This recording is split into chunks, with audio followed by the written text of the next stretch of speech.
यानी कि B10 cell में हम फार्मूला लिख रहे हैं इज इक्वल्स टू, आपको पता ही होगा कि कोई भी फार्मूला इज इक्वल्स टू से स्टार्ट होता है एक्सेल में, तो हमने लिखा is equals to we look up, is equals to we look up, ये फार्मूला लिखा। फिर हमने शिफ्ट के साथ 9 को दबा के ब्रैकेट बनाया और ब्रैकेट बनाने के बाद हमने इसमें इस सेल का नाम दिया जिसका नाम है B9।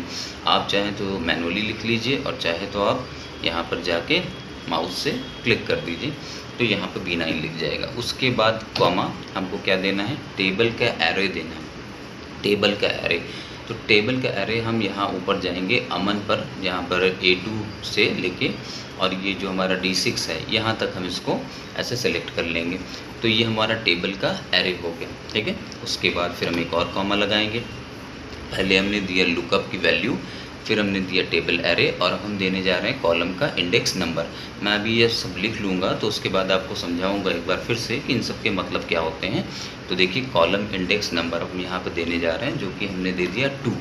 ठीक है, ये 2 क्यों दिया है ये अभी हम आपको समझाएंगे। फिर उसके बाद कॉमा हमने लिखा 0, यहाँ पे हमने लिखा है 0। ये 0 हमें लिखना लास्ट में आप ऐसा समझ सकते हैं कि एक तरह से ज़रूरी है, क्योंकि ये यहाँ पे बताता है 1 और 0 में से एक चॉइस होती है।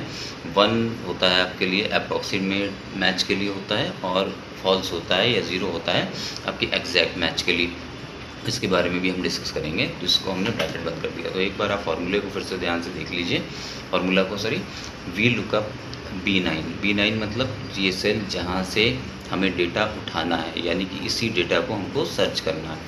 फिर A2 से D6 मतलब यानी कि इस रेंज में हमको डेटा को सर्च करना है। इस रेंज में डेटा को सर्च करने का सीधा सा मतलब ये है कि ये जो भी हमने रेंज ली है उसका जो फर्स्ट कॉलम है, यानी कि A वाला कॉलम जो है, उस A वाले कॉलम में इस डेटा को सर्च करना है। यानी कि हमने अमन लिखा है तो अमन को किस कॉलम में सर्च करेगा, इस रेंज की फर्स्ट कॉलम में सर्च करेगा। ठीक है, उसके बाद आगे आता है कि 2, ये 2 क्यों लिखा है। देखिए अगर फार्मूला हमसे ये कह रहा है कि अगर B9 में जो वैल्यू है उसको हमने इस वाले कॉलम में सर्च कर लिया है, इसके अकॉर्डिंग, यानी कि A2 से D6 की रेंज के अकॉर्डिंग अगर हमने इसको सर्च कर लिया है और अमन मिल गया, या अमन की जगह दीपक, मनोज, आमिर, इमरान कुछ भी हो सकता है, अगर वो हमको मिल गया तो अब हमको उसके सामने जितने भी कॉलम्स बने हुए हैं, जितने भी सेल्स हैं, उनमें से किसी में एक में से रिज़ल्ट देना है।